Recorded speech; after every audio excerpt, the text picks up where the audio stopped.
सेवा करने का अवसर मिला है, उसका सेवा मुझे करने का अवसर मिला है, मुझे पुण्य दिया है, सौभाग्य दिया है। कालांतर में ये स्थिति बनी जब वो बेटा माँ की सेवा करता रहा, कि कोई पिता गुजर गए थे, माँ की सेवा करता रहा, सेवा करते करते माँ का आशीर्वाद मिलता रहा। सच बताऊं, दोनों भाई पीछे हो गए और छोटा भाई बड़ा हो गया। क्यों?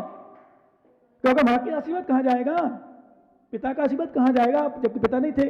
पर माँ को लेकर के गरीबी गुजारी उसने, सब कुछ किया, मेहनत की लगन से, मात्र प्रवचन सुन के नहीं हमारा, मात्र ऊपरी से नहीं कि ठीक है कहीं करो, हमारी किस्मत में यही है, मम्मी पापा की सेवा है, वो डोगरा डोगरी मैंने दे दियो और माँ की यही सेवा, वो तो पैसा वालों छे और मैंने दियो कौन है। ऐसे लोग नहीं हो पाते सक्सेस। ये ध्यान रखना।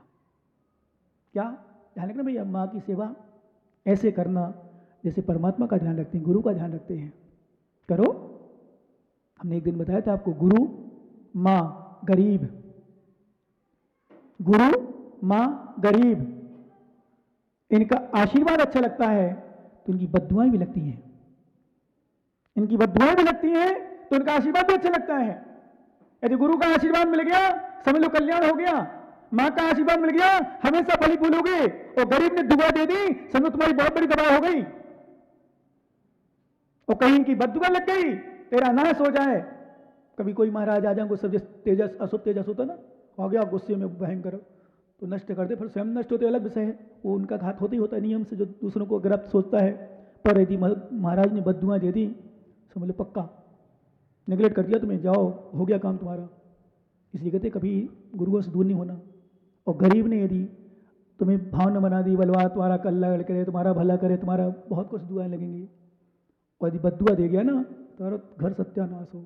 इसलिए गरीबों को मैंने भिखारियों को कभी रुष्ट नहीं करना, थोड़ा सा देना पड़े दे देना, क्या भला क्या लग रहा है, 2-5 रुपये में खुश हो जाता है वो, कितने में खुश हो जाता है, 1-2 रोटी में खुश हो जाता है। माता तुम्हारे यहाँ कोई भूखा आए, भूखा लगे वास्तव में, कुछ खाने के लिए मांगे, 1 रोटी 2 रोटी दे देना, नमकीन बिस्कुट तो वो दे देना, क्या परेशानी है, क्या जा रहा है तुम्हारा, कितना कमी, कितनी गरीबी आएगी बताओ। तुम गरीब भी हो तो 1 रोटी में समझता कुछ नहीं होता, थोड़ी सब्जी भी दे दो साथ में तो और कुछ नहीं बिगड़ रहा। पर मालूम जब रोटी सब्जी, कई बार अपन रोटी सूखी दे देते हैं, अरे उसको घी लगा के सब्जी साथ दो, चटनी के साथ दो, मसाले के साथ दो, मिठाई के साथ दो। मिठाई तो कभी दोगे नहीं, क्यों सो तुम्हें खा, अरे तुम खाते हो मान लो हमने कि तुम 2 पीस खा लेते हो, नहीं दे तो कभी बेकारी को तो मिठाई नहीं देते। काजू कतरी रखी तुम्हारे घर में, बताओ बताओ बताओ, सच बताओ ईमानदारी से कि एक काजू कतरी को उसको देते तो मिठाई को, गरीब को भिखारी को नहीं देते। और मैं कहता हूँ मालूम क्या कहता हूँ, तुम पूरी खा लो, जाने तुम्हारे पेट में है, जाने तुम्हें भी है, और जाने मल बनना है, पेट में ही जाना है। तुम एक काजू कतरी गरीब को देखो, भिखारी के देखो,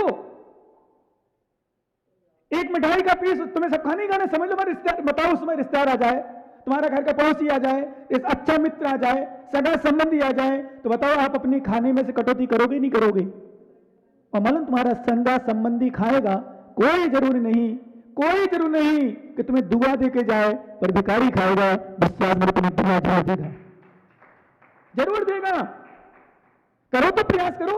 मैं जब कई बार कहता हूं आप लोग साड़ी अपनी ससुराल में, रिश्तेदार में, पीहर में, यहाँ क्या नई नई साड़ी ला के देते हो, वो नने नौनेरा नारेरा क्या जाता है तुम्हारा, मोयरा नहीं मायरा क्या जाता, मायरा जाता है, मायरा मौसेला वसीला क्या जाता है, सब मौसाला मौसाले जो भी हो सब जाते हो, ले जाते हो, कपड़े वपड़े ले जाते हो, नई नई कपड़े साड़ी ले जाते हो, नए नए कपड़े ले जाते हो।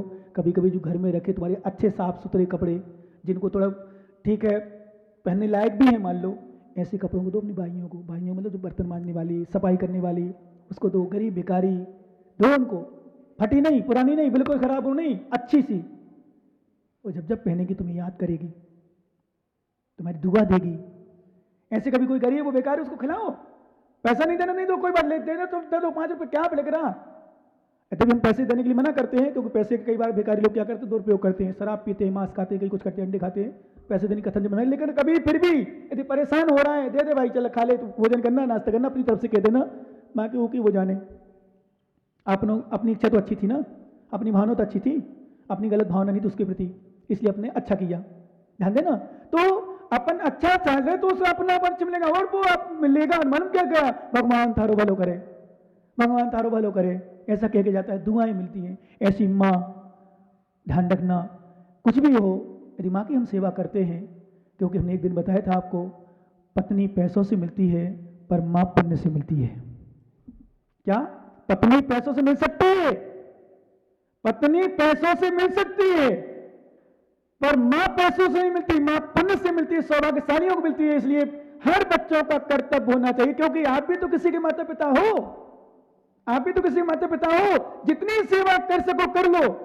मां की दुआएं, गुरु का आशीर्वाद और गरीब की दुआएं ध्यान रखना बहुत फलीभूत होती हैं। और इनकी बद्दुआएं लग जाएं, इनकी बद्दुआएं लग जाएं, यदि उल्टा आशीर्वाद मिल जाए तुम्हें गुरु का, तुम्हारा नाश हो जाएगा सब। इसलिए हम लोग विशेषता है, चाहे हमारा अपकारी भी क्यों ना हो तो उसको भी गलत आशीर्वाद नहीं देते, अच्छी आशीर्वाद देते हैं। क्या? अच्छा आशीर्वाद देते हैं। इसलिए 3 को ध्यान रखना, पैसा को महत्व मत देना, पैसा को महत्व मत देना, माँ को महत्व देना, परिवार को महत्व देना। मैंने कई बार आपको बताया, जिस घरों में पैसा है पर प्रेम नहीं, सुख नहीं मिलेगा, और जिस घरों में पैसा नहीं है पर प्रेम है, सुखी रहोगे। हमेशा ध्यान रखना भैया, घर में प्रेम बांटो, मिठाई मत बांटो, घर में मिठाई मत बांटो, घर में वस्त्र मत बांटो, घर में अच्छे अच्छे सौंदर्य के साधन मत बांटो। और माता आप लोग भी नहीं चाहो कुछ कि मेरे पति मुझे ये दें, मेरा पिता मुझे ये दें, मेरा ससुर मुझे ये दें, नहीं चाहिए। आप तो ये कहा मुझे मेरे पिता मुझे प्रेम दे, मुझे सम्मान दे, बस यही चाहिए, बहुत कुछ है। क्योंकि सुखी व्यक्ति धन से नहीं, सुखी प्रेम से होता है। बताओ किससे होता है? किसलाल जी, हमने आपको आशीर्वाद दिया तो आप आशीर्वाद से खुश होगे, हम पेन दे तो आशीर्वाद से उससे खुश होगे? ईमानदारी बताओ, हम पेन दे दियो बिना मन के, हाँ ले जा, चले ले जा, खुश नहीं होगे, आशीर्वाद से खुश होगे। किससे खुश होगे भैया? आशीर्वाद से। ऐसे ध्यान रखना, घर में तुम्हारे पास नहीं हो पैसा, कोई पैसा है, मैं मना नहीं करता, अच्छी बात है, मैंने तो उस दिन कल ज्यादा नहीं बोला था, परसों, पर पैसा है, प्रेम है, भक्ति है, धर्म है, सोने पे सुहागा। और पैसा है, भावना अच्छी नहीं है, घर में कलह है, घर में कलह है, सास बहू में पड़ती नहीं है, भाई भाई में पड़ती नहीं, वो पैसा किस काम का? शांति नहीं दिला पाएगी।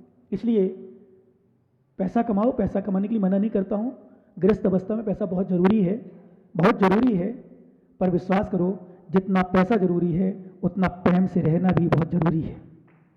जितना पैसा जरूरी है उससे ज्यादा प्रेम से रहना भी जरूरी है। क्योंकि एक बात नोट कर लेना, पैसा वाला हो, प्रेम वाला ना हो, उसकी दुनिया लोग बुराई करेंगे, पर पैसा ना हो, प्रेम हो, दुनिया उसकी प्रशंसा करेंगे। आप अनुभव कर लेना, अनुभव करना। आप चैन से वो नहीं सोता जिसके पास पैसा है, चैन से वो नहीं सोता जिसके पास पैसा है, चैन से वो सोता है जिसके पास पैसा हो या ना हो भी ऐसा नहीं है, नहीं पैसा वाले नहीं सोते हो, पैसा हो या ना हो, पर जिनके अंदर प्रेम होता है, शांति होती है, सुकून होता है, टेंशन फ्री होते हैं, किसी प्रकार का कोई गिलानी नहीं होती, किसी प्रकार की ईर्ष्या नहीं होती, किसी प्रकार राग दोष नहीं होता, ऐसी माता जैसे प्रसन्न होती है तो नींद भी खूब अच्छी आती है। ये ध्यान रखना, अच्छी आती है नींद। और मन में किसी प्रकार के विकल्प लेके बैठ जाओ, कहते हो ऐसी प्रसन्न रहा करो। मैंने सुना है पिछी मिली थी जब, सुनो मैं बता, जब पिछी मिली थी, मारी मारी सुनो, तो अपना पालन करो, उन्हें मत देखा करो। जब पिछी मिली थी मैंने सुना था बड़े प्रसन्न दिख रहे थे, खुश दिख रहे थे। ऐसी खुशी रहे हमेशा, खुश। मुंह भी यही बोला हूं, हाँ खुश रहो, प्रसन्न रहो। इनके चेहरे में प्रसन्नता कम दिखती है, आपके जैसे नहीं दिखती है ना। चलो कोई बात नहीं, दिखेगी, अब प्रसन्न है। कल भी देखा था, जब मैंने बुलाया शाम को, कोई बात थी, मैंने बुलाया, सच बताऊं अंदर की बात बता रहा हूं, कल मैंने इनके शब्द सुने, अभी तक नहीं सुने मैंने अंदर की बात बता रहा हूं, मैंने जो प्रसन्नता खुशी दिखी मुझे इनके अंदर, कोई बात हुई तो अच्छे, मतलब मन से, मतलब अभी तक तो क्या थोड़े कुछ विषय को लेकर करते थे, पर मुझे लगा वास्तव में यही, इसलिए तो हमने चुना है। क्यों चुना? क्योंकि गुरु शिष्य का संबंध स्वार्थ से रहित होता है, ध्यान रखना। क्या? गुरु शिष्य का संबंध स्वार्थ रहित होता है। जहां स्वार्थ होता है वहां गुरु शिष्य नहीं, मित्रपना नहीं, वहां स्वार्थ हो गया, स्वार्थी। क्या? इसलिए अंदर से विशुद्धि रहो, विशुद्ध रखो भाव। हमारे आचार्य महाराज योग सार में यही तो कह रहे हैं, इतनी विशुद्धि लाओ, इतनी विशुद्धि, मन वचन काया की शुद्धि से आत्मा को जानो, तुम शीघ्र मुक्त शुद्धि प्राप्त कर लोगे, मोक्ष सिद्ध। ये धन दौलत तो भैया ध्यान रखना ज्ञानी, सभी मनोज, जितने मनोज बैठे हों और जितने संजय, जितने भी ज्ञानी सब लोग बैठे, ध्यान रखना, ये पैसा कोई बड़ी चीज नहीं। मैं तो कह रहा हूं, मैं अपने अंदर से कह रहा हूं, दे दूंगा आशीर्वाद, बिल्कुल चिंता नहीं करना, पर तन मन धन समय सब समर्पित कर देना। यहां निकालो, यहां से आता है, और यहां न निकालो पता नहीं कहां लगता है। एक बात नोट कर लेना, मैंने कई बार बताई, यद्यपि डाकू, डॉक्टर, अग्नि, बीमारी आदि आदि किन की लगती है? जो यहां नहीं लगे थे पहले, यहां नहीं लगे थे। लाखों जाते हैं, लाखों, और अभी लगे हो तो पहले नहीं लगे थे, अभी लगे हो धर्म में और फिर भी लग रहे हो तो पहले नहीं लगे थे इसलिए लग रहे। इसलिए अपनी सुरक्षा करना हो, अपने धन की सुरक्षा करना हो, अपने परिवार की सुरक्षा करना हो, अपनी आत्मा की सुरक्षा करना हो, शांति में जीना हो, सुख में जीना हो, जितना धर्म कर सको कर लो। यदि तू बद्ध को मुक्त समझे, जय बंधु मुक्त को नहीं, तू बंध को मुक्त समझेगा। कुछ ज्ञानी अपने यहां हो गए, मैं तो मुक्त हूं, मैं शुद्ध हूं, मैं परमात्मा हूं, ऐसा हूं, अच्छा मैं उसको संबोधन कर रहे नहीं। जय पुरुष तो साहबा सभ्य जीवाणाई काले में तो चरण बिहानम सभ्य लिप्रम होती। ध्यान रखना, सुना देना उन ज्ञानियों को, जो ज्ञानी लोग हो, थोड़ा ज्ञानी मतलब जो अपने आप को शुद्ध मानते हैं, मैं परमात्मा हूं, मैं शुद्ध आत्मा हूं, भगवान आत्मा हूं, मैं ऐसा हूं वैसा हूं। तो आचार्य मैं कहे जय पुरुष तो साहबा, यदि तुम सद्दो हो सभ्य जीवाणाई काले भी, अनादि काल से यदि हमारी आत्मा शुद्ध है तो तब चरण बिहानम, तो चारित्र तप व्रत नियम संयम व्यर्थ है। किसके लिए ज्ञान करना, फिर मुनि बनना, किसके लिए साधना करना, किसके लिए त्याग करना, किसके लिए आराधना कर रहे हो, फिर किसके लिए स्वाध्याय कर रहे हो, किसके लिए जाप करना, किसके लिए शील पालन करना, फिर तो ऐसा करो मस्त रहो घर में। समझ में नहीं आया क्या? यदि हमारी आत्मा सर्वथा शुद्ध है, हमारी आत्मा शुद्ध है, हम मुक्त हैं, तो फिर किसके लिए करना बताओ। मैं पूछना चाहता हूं आपसे, कपड़े गंदे हो उसको धोया जाता है कि धुले धुले को धोते हो? हैं? गंदे को धोते ना। जो बंधन में हो उसको मुक्त किया जाता है कि मुक्त को मुक्त किया जाता है? दूध में से घी निकाला जाता है, घी में से घी निकाला जाता है? बोलते जाओ आप लोग जल्दी जल्दी। दूध में से घी निकालते कि घी में घी निकालते हैं? जो शुद्ध हो उसको शुद्ध किया जाता है कि जो अशुद्ध उसको शुद्ध किया जाता है? अशुद्ध को शुद्ध किया जाता है, शुद्ध को शुद्ध थोड़ी किया जाता है। जो साफ उसको क्या साफ करना? ऐसे हमारी आत्मा को अभी हमने बंधन से मुक्त मान लिया, तो ये ज्ञानी सहज स्वरूप में तोपा भी से क्या कह रहे हैं, बंधे निश्चय से तू बांधेगा, क्या बनेगा? यदि तू बद्ध को मुक्त समझेगा तो निश्चय से बंधेगा। क्या करे स्पष्ट है, यदि तू बंधन को मुक्त मान लेगा, जैसे किसी व्यक्ति ने गंदे कपड़े को साफ मान लिया तो गंदे पहन के बैठेगा और गंदा करेगा। अपने आप को शुद्ध मान लिया कि मैं शुद्ध हूं, तो फिर शुद्ध क्या करेगा? दूध को घी मान लिया तो क्या बनाएगा घी? वो ये समझना पड़ेगा कि मेरी आत्मा अभी अशुद्ध अवस्था में है। ऐसा क्या करे, यदि सहज स्वरूप में रमण करेगा तो शांत निर्माण, और जब तू इसको बंद समझेगा और इसको फिर सहज रूप होगा, शुद्ध करने का प्रयास करेगा, क्षमता में रहेगा, परिणामों की विशुद्धि रखेगा, तो तुझे फिर मुक्ति मिलेगी। नहीं तो तू कितना प्रयास कर ले कुछ भी नहीं होगा। क्या धर्म की कीमत समझेगा? धर्म को समझे, तूने समझ लिया नहीं। जैसे उदाहरण के लिए कोई गरीब है, अब थोड़ा गरीब उसमें भी ले लें, कोई गरीब है समझ ले मैं अमीर हूं, तो अमीर बनने क्या प्रयास करेगा? क्या अमीर बनने क्या प्रयास? उसको गरीब सोचने। ऐसी इसी प्रकार जब हमें, जैसे मान लो आपने नहाए धोए नहीं है और नहाए बिना नहाए धोए आप समझ लो मैं शुद्ध हूं, मैं तब से कर रहा हूं, तो शुद्ध क्या शुद्धि करेगा? अशुद्ध व्यक्ति क्या शुद्धि करेगा? अरे भाई अशुद्ध को अशुद्ध समझो, भले अभी शुद्ध कर पाओ ना कर पाओ, अभी आप मुक्त हो पाओ ना हो पाओ, बंधन को बंधन मानो। मैं बंधन में हूं, मैं अग्रस्त कोई, अच्छा बताओ केसरीलाल सोचे मैं तो मुनि महाराज बन गया, कपड़े जाए कमरे में उतार ले, पीछे पकड़ ले, महाराज बन जाए, तो क्या महाराज बनेंगे? फिर वो नहीं बन पाए। क्यों? क्योंकि तुमने गृहस्थ अवस्था में महाराज बन लिया अपने आप को। मैं शुद्ध उपयोग में लीन होता हूं, मैं शुद्ध में लीन हूं, मैं शुद्ध हूं, मैं परमात्मा हूं, मैं ऐसा हूं। ठीक है, अब यहां थोड़ा सा हमें विषय देना पड़ेगा कि ऐसा तो मान के निश्चय से मेरे पास ऐसा है, मैं दूध में घी बनने की क्षमता है पर दूध घी नहीं है, ऐसा चिंतन करना पड़ेगा। क्या दूध में घी बनने की क्षमता है, मेरे में मुनि बनने की क्षमता है, मेरे में सिद्ध बनने की क्षमता है, मेरे में शुद्ध होने की क्षमता है, मेरे में बंधन से मुक्त होने की क्षमता है, ऐसा चिंतन कर, पर बंधन को मुक्त मत मान ले। बंधन को मुक्त मत मान। किसी ने प्रश्न किया परमात्मा से कि भगवान मेरे प्रेम में और आपके प्रेम में अंतर क्या है? क्या प्रश्न किया?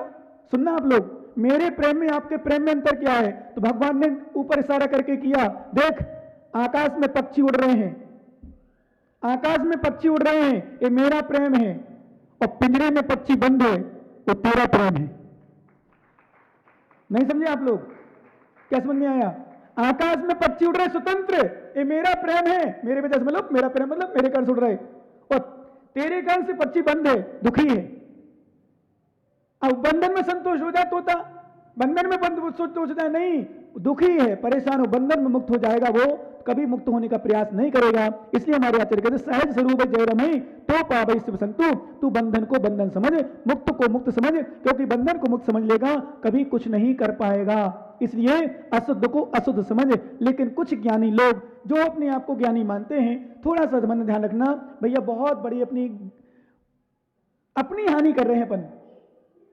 हमने बंधन को मुक्त समझ लिया अपने आप को, हमें अशुद्धि हमारे चेहरे में, कोई कह रहा कालमा लगी, और कालमा लगी तो कालमा को समझ कालमा लगी है, और तुम समझ मेरा चेहरा साफ है, कभी साफ नहीं कर पाओगे, कभी चेहरे को साफ कर ही नहीं सकते आप। इसलिए चेहरा यदि गंदा है तो चेहरे गंदे को गंदा मानो, भले साफ कथनचित कर पाओ ना कर पाओ।